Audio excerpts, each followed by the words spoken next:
Welcome back, friends. Last night after we made the salsa video, things just didn't go quite as planned for me to be able to make the beef enchiladas for dinner. We really weren't all that hungry after we got through doing everything, and so we decided just to eat chips and salsa for dinner, and that was just perfect. So today I'm going to make the enchiladas for lunch. We've got our pan here that I'm going to go ahead and turn the heat on for about a medium-high heat. We've got a pound of our ground beef here. I've got the 96% lean. I'm going to also come down here and turn on the oven. Get those pans out. And we're going to get this lit. All right, we're going to turn that on about 400.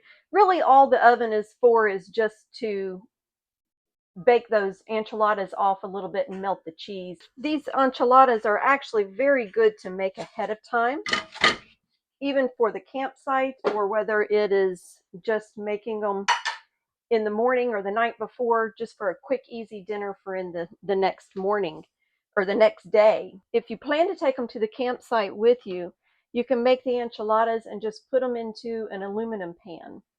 And by putting them in that aluminum pan, you can put your foil on it and then just take it with you. You don't have to use your oven.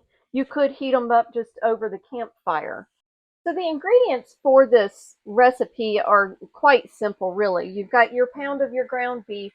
You've got enchilada sauce. I just get canned sauce. And then you have your flour tortillas. I usually will get the fajita size just because it makes for a nice size enchilada, about 2 enchiladas a piece.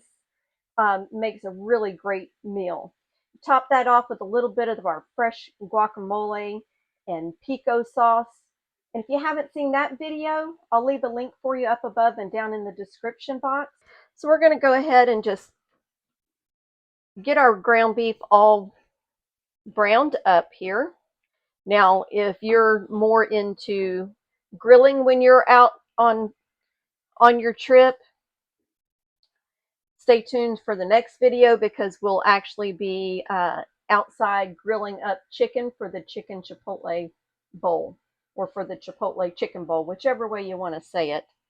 Either way, it's delicious. Now, if the meat's not getting quite as small a pieces as what you want, you can always get you a spatula and then just come in here and chop it with the spatula. Sometimes spoons don't get it quite as well as what a spatula will. And then we're going to just kind of get our grease off of here that's cooked out of it. This really doesn't have a bunch of grease in it because it was a nice lean beef. And the way that I drain my grease is I just kind of push my meat all to one side. Put that paper towel right down in there and tilt that pan. And that way all that grease will come right down to that edge of the pan. And we're just soaking it right up. And then we'll just kind of maneuver it around a little bit, kind of pat it off. Not much grease at all. And then we're just going to toss that in the trash. So now, here we go. This is just how simple it is. We've got our ground beef cooked up. We've got our enchilada sauce here. We're going to pour part of it in here. Just to get it wet, we want to make sure that we save enough to be able to, so good. We want to save enough to be able to top our enchiladas with it, but we want our meat to be able to get seasoned with that enchilada sauce and make that inside just perfect. So we're just going to let that cook for just a minute there and let those flavors all get into that meat good. So now we're going to go ahead and make our assembly line over here.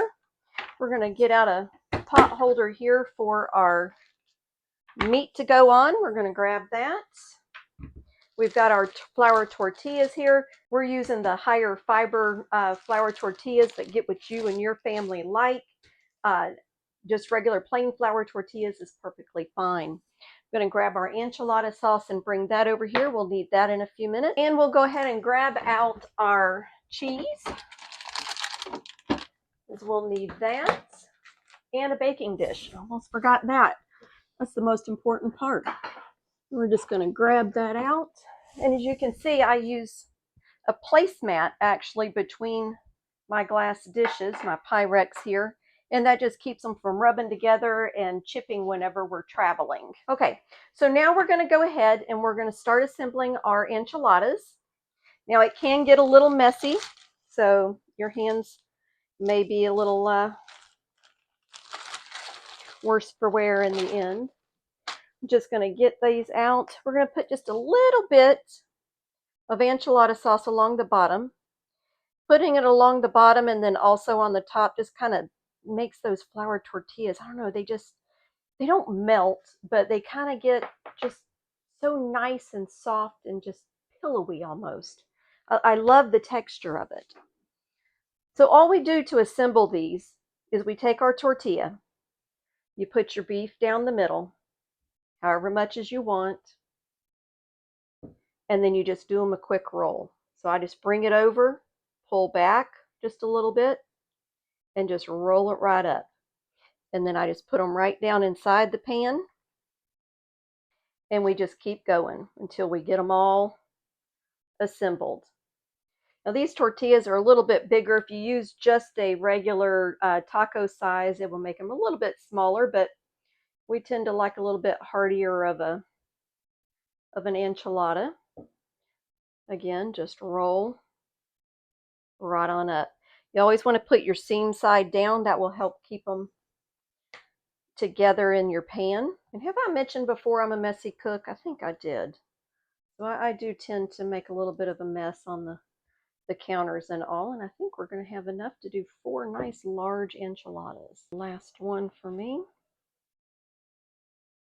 There we go.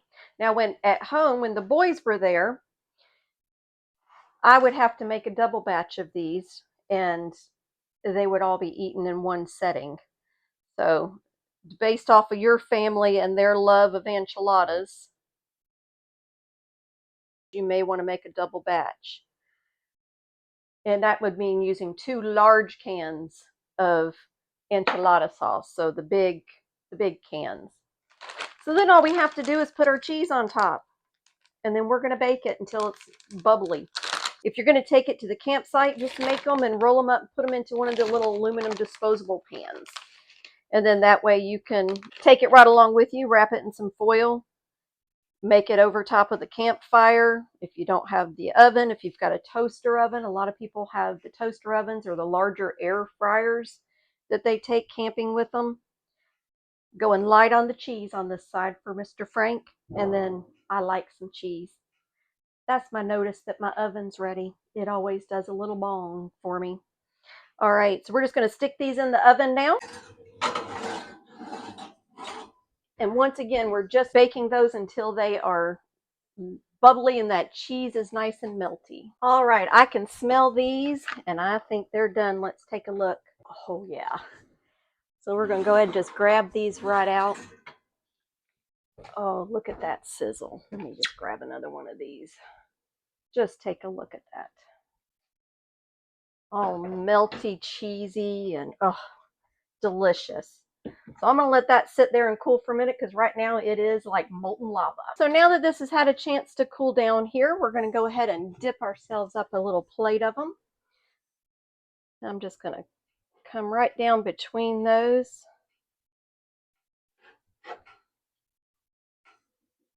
And let's see if we can get this out of here without making too much of a mess. Oh boy. You know what? Maybe I need to come. No, I won't come from the sides. If I had a longer spatula, it'd be better, but I don't. So we use what we have, and what we're going to do is we're just going to cut these babies in half, and then we're going to come at them. Maybe that'll help, maybe not. Here we go. We'll come from this direction. And we're just going to lay those right on up here. And the other halves. Oh, look at that. Oops. Man overboard. Doesn't that just look delicious? We might as well get a little extra sauce to go on here. And then we've got our fresh pico here that we made yesterday. You can see how delicious that still looks, nice and fresh. I'm going to throw some of that right on top, right down the middle. Maybe a little bit more, right there. And then we've got our guacamole. Now I left this one covered up. This is exactly how I stored it overnight.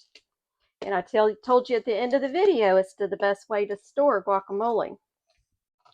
And that's to put plastic right up against the actual top of that guacamole. You want to prevent that air from getting there and oxidizing it. Look how beautiful and green that still is. If you don't do that, it will turn brown on you and it won't be near as pretty. We're going to put a nice dollop of that right in the middle. All right, so now I've got me a fork here and we're just going to give this a try. I can't wait to dig in. I'm going to get a little guacamole with that. This is such a good recipe. Let's see. The cool creaminess of that guacamole, the fresh pop of the tomatoes and the jalapenos and cilantro from that fresh pico, the softness of that flour tortilla, and then that nice rich beef in there with that enchilada sauce. It doesn't get any better than this. So I hope you give this a try. And until next time, bye y'all.